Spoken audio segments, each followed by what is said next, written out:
Emma was 7 months pregnant when she hosted her rainbow baby shower. The room was filled with soft pastels, laughter, and the sound of clinking glasses. After 3 painful miscarriages, this moment felt sacred. She and her husband David had worked so hard to reach this point. Friends brought gifts and warm wishes. The decorations were perfect, the cake was flawless. But then Becca stood up. Emma's sister-in-law always had a flair for drama, but no one expected what came next. "Before we toast," Becca said, gripping the microphone with both hands, "I think it's time we talk about the truth. Real support means honesty." Emma froze. Becca continued, "Emma and David didn't lose just 3 babies. They terminated the last one." Gasps echoed through the hall. Emma's breath caught in her throat as tears welled up. "They made a choice," Becca said. "And it's time everyone supports them completely. That includes acknowledging all their losses." Emma dropped her glass and fled the room, tears blurring her vision. Behind her, Becca shouted, "You're so ungrateful. I gave you the gift of transparency. Where are you watching from today? Kindly hit like, comment, and subscribe to this channel for more." Emma locked herself in the guest bedroom, trying to breathe through the sobs. Her heart pounded as she clutched her stomach, afraid the stress would hurt the baby. David knocked gently. "It's just me," he said softly. "They're all gone. I sent everyone home." Emma collapsed into his arms. "How could she?" she whispered. David held her tightly. "She has no right. None." That night his phone buzzed with a message from his mother. Emma overreacted. Becca was just being honest. Get over it. Emma stared at the screen. "She thinks this is honesty?" she asked. David shook his head. "No. It's cruelty dressed up as concern." The worst part. Emma had told Becca about the terminated pregnancy during a breakdown in a hospital parking lot. Becca had cornered her, demanding answers. "Your family. I deserve to know," she'd said. Emma had sobbed and begged to leave, but Becca wouldn't move until she told her everything. Emma had believed the promise to keep it private. She never imagined it would become a public performance. Months passed and Emma did her best to avoid Becca. But the damage was done. Becca had treated her trauma like a story to share, a secret to unwrap. And it wasn't the first time. At Emma and David's wedding, Becca had interrupted the maid of honor's toast with crocodile tears. "Wait," she cried. "Before we celebrate, we must honor David's first love who died so tragically." Everyone fell silent. David's face went pale. But his cousin Jenna stood up. "She's not dead," Jenna said, pulling out her phone. "She literally just posted from Bali." Laughter, gasps, whispers. Emma stood frozen in her gown, watching her reception crumble. Becca wiped fake tears and said she'd been misinformed. No apology. No remorse. Then there was the family reunion. Becca volunteered to say grace. Everyone bowed their heads, until Becca's voice rang out, "Dear Lord, help Emma as she battles her addiction to psychiatric substances." Emma's eyes snapped open. Harvey's aunts peeked at her.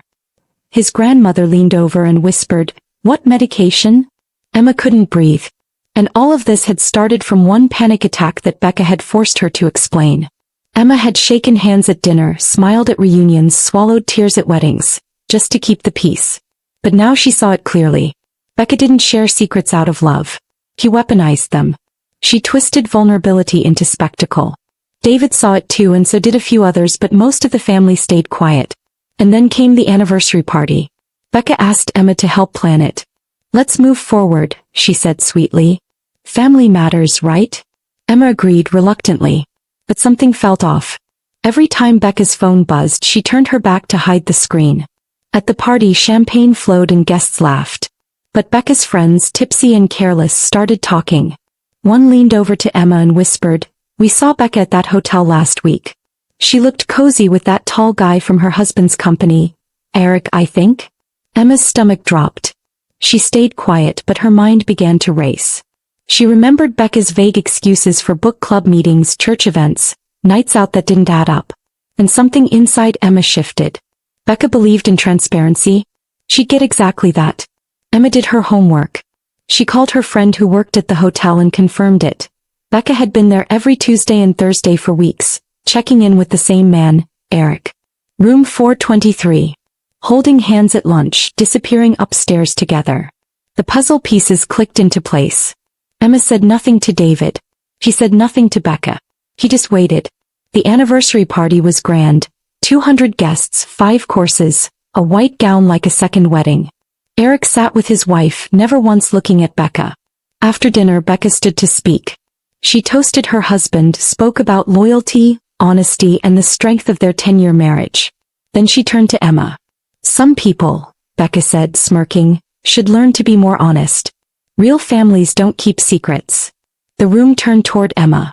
Becca's smile widened. Emma stood up slowly. Thank you, Becca, she said, her voice steady. You've taught me so much. Especially that transparency is the greatest gift we can give. The smirk faltered. Emma continued, so I hope your husband appreciates knowing about room 423. Tuesday, Thursday, every week. The room went silent. Becca's fork clattered onto her plate. Her husband, Mark, turned toward her slowly. Eric stood up so fast his chair fell backward with a loud thud. His wife stood too, her face drained of color, hands trembling. Guests started murmuring, some pulling out their phones. Becca's smile vanished. You're just jealous, she screamed at Emma. You're bitter and trying to ruin my happiness because you can't create your own. Spit flew as she shouted. Emma stayed calm, voice quiet but firm. No, Becca. I'm just returning your gift of transparency. Becca slammed her hands on the table. You don't know what you're talking about. Emma slowly reached into her purse and pulled out her phone. Do you want me to show the photos from last Tuesday? Becca's face twisted with rage. And then she lunged, leapt across the table trying to grab the phone. Glasses shattered. Centerpieces toppled. Gasps erupted around the room. Before Becca could reach Emma, Mark caught her by the arm. Enough, he shouted, his grip firm. Becca froze. Her chest heaved, her face flushed. Eric's wife took a shaky step forward. Is that why you were at the fertility clinic last month? She asked Becca directly, her voice cold and steady. The room was holding its breath. Eric's wife pressed a hand to her stomach. You said it was for a friend. Was that a lie too? Becca blinked, then looked away. Her husband's jaw clenched. Becca, Mark said, is there something else I should know? Her mouth opened but no words came out. The silence in the room stretched. Emma stood quietly beside David, watching it all unfold. Becca looked back and forth between Eric and Mark as if searching for a way out. Her white dress now had red wine stains across the front. It's not what it looks like, she mumbled. But no one believed her. Eric's wife took out her phone. Let me help, she said. Here's the clinic security camera footage. You were there alone. She held the screen up, showing Becca's face on the monitor, walking into the building by herself. Becca's excuses began to crumble. That doesn't mean anything, she shouted. I was supporting a friend, I swear. But guests were already turning away. Some headed for the exits. Others whispered while glancing back. Harvey's aunts huddled together, faces pale. His grandmother sat stiff in her chair, lips pressed into a thin line. Mark looked at Becca and asked again, Are you pregnant? She looked cornered. Answer me, he said. If you are, is it mine? Becca didn't reply. Instead she crumpled to the floor, ugly sobs racking her body. No one moved to help her. Eric stood stone-faced, his arms crossed. Eric's wife was already walking away, not even looking back. Becca tried to grab Eric's leg as he passed, but he stepped around her. Don't you dare leave me, she shrieked. You said you loved me. But Eric didn't answer. He walked out of the venue in silence. Mark took a deep breath and turned to the crowd. I think this evening is over, he said, his voice shaking. Then he looked at Emma. Thank you, for telling the truth. He didn't say another word as he walked out, leaving Becca sobbing on the floor. Becca's parents stood frozen by their table, not saying a word. Emma stood still, unsure whether to feel relief or heartbreak. Then slowly David guided her away. Let's go home, he whispered. But Becca wasn't finished. She looked up, eyes wild. This isn't over, Emma, she hissed. You think you've won? Everyone will know who you really are. I'll make sure of it. Emma turned, calmly facing her. Everything you've ever used against me is already out there. My anxiety. My medication. The baby I lost. You fired every bullet you had. And I'm still standing. Becca's mouth opened but no words came. Emma turned and walked away with David, his arm gently wrapped around her shoulders. Guests stepped aside, making a quiet path for them. Outside, the valet brought their car. As they drove off, Emma stared out the window at the venue behind them. "Did I do the right thing?" she whispered. David didn't hesitate. "You did what needed to be done." Her phone buzzed with messages. Friends checking in, family reaching out, some just sending hearts. She turned it off. One hand rested on her belly as their daughter kicked gently. In that moment, Emma knew Becca could never hurt her the same way again. Not now. Not ever. The next morning, Emma's phone was flooded with messages. Her inbox held over 200 notifications, calls, texts, social media tags. Some messages were from people she hadn't spoken to in years. "I heard what happened. Are you okay?" She really did that? But one message stood out. It was from an unknown number. Just one line. "Thank you for having the courage to speak up." It was from Eric's wife. She added a second text a few minutes later. "This wasn't Becca's first affair. I just didn't have proof before." Emma's fingers tightened around her phone. Her heart thudded as the third message came in. "She's done this before. At least twice. With other men from her husband's company." Emma showed David during breakfast. He stared at the screen, his coffee untouched. "She was never going to stop," he murmured. "She just kept finding new ways to lie." David's phone buzzed next. It was his mother. He let it go to voicemail again. "You going to call her back?" Emma asked gently. "Eventually," he said. But when the phone rang a third time, he sighed and put it on speaker. His mother's voice was panicked. "She showed up at my house at 3 a.m. begging to come in. I didn't know what to do. I let her inside, but now she's screaming about Emma, saying this is all part of some plan to destroy her life." David's jaw clenched. "She needs help," his mother said. "But I don't think I can give it." David stayed calm. "Mom, you have to tell her to leave. You're not helping her by giving her a place to hide. This isn't about revenge anymore. It's dangerous now." They could hear Becca screaming in the background. "She's having some sort of breakdown," his mother whispered. "She just locked herself in the guest room and won't come out." David didn't hesitate. "I'm calling Dad," he said, already dialing. Emma placed a hand on his arm. "Wait. If you go over there, she'll get what she wants. Another audience. Another performance." David nodded. "Then he'll go instead." Within 20 minutes, David's father was at the house. They listened on speaker as he knocked on the guest room door. "Becca, open up." She shouted something unintelligible from inside. A few loud bangs followed. "I'm taking your things out of this room," he said. "You can leave on your own or I'll call the police." Emma closed her eyes, her stomach tightening. The phone picked up more screaming, drawers opening, and then the unmistakable slam of a door. "She's locked herself in the bathroom now," David's father said. "I'll stay until she leaves.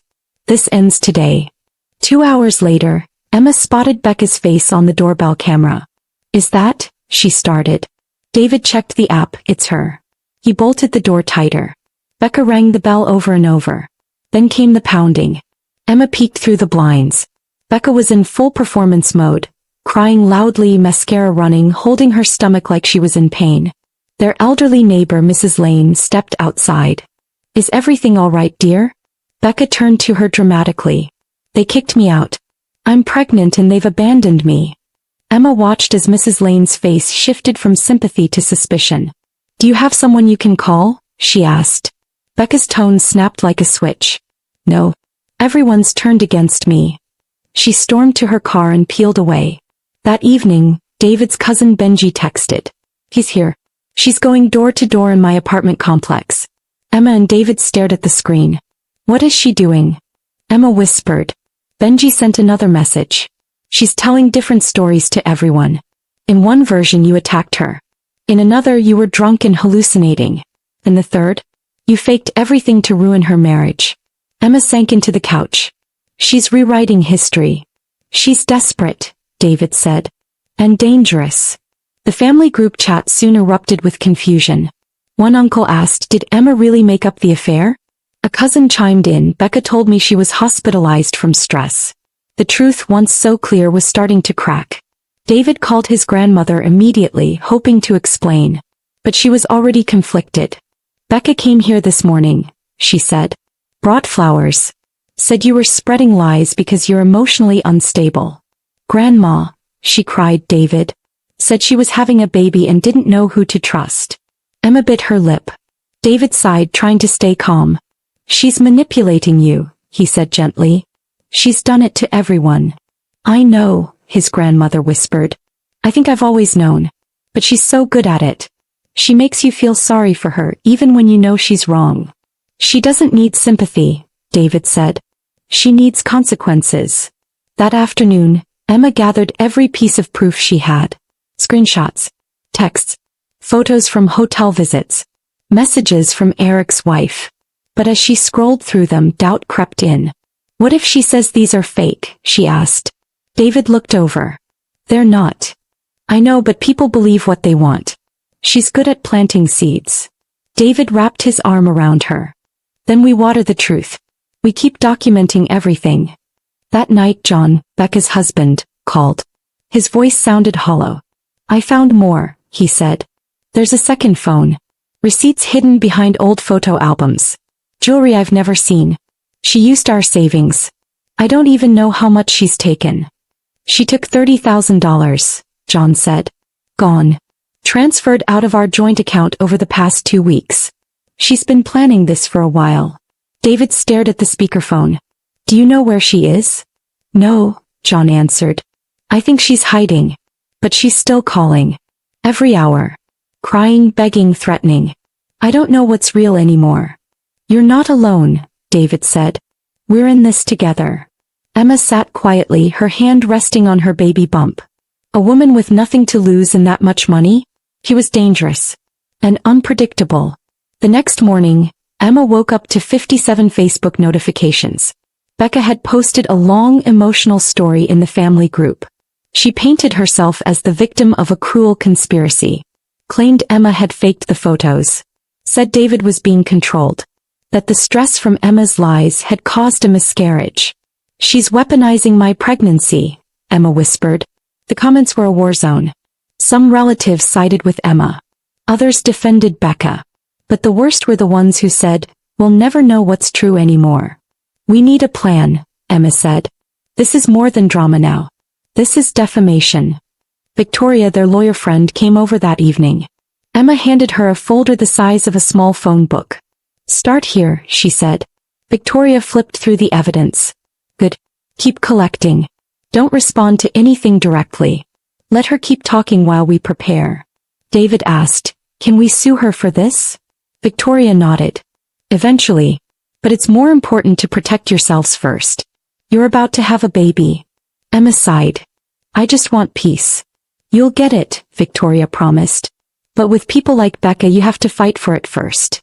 Becca's tactics grew bolder. She called David's workplace, telling his manager he was dealing with an unstable wife, and should take time off. Thankfully his manager knew him well enough to suspect manipulation, but HR still scheduled meetings. She's trying to ruin my career now, David said, his shoulders tight.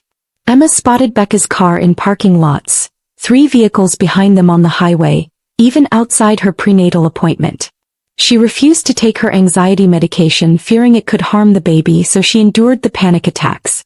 She's watching us, Emma whispered one night. I know, David replied. And we're going to stop her. They hired Benjamin, a retired police officer turned private investigator, recommended by Victoria. Within days he had photos of Becca following Emma to 3 locations, recordings from family homes matching her surprise visits, and footage of her circling their own house at night. The breaking point came at Emma's 32-week prenatal appointment. A nurse whispered, your sister's in the waiting room. Emma froze.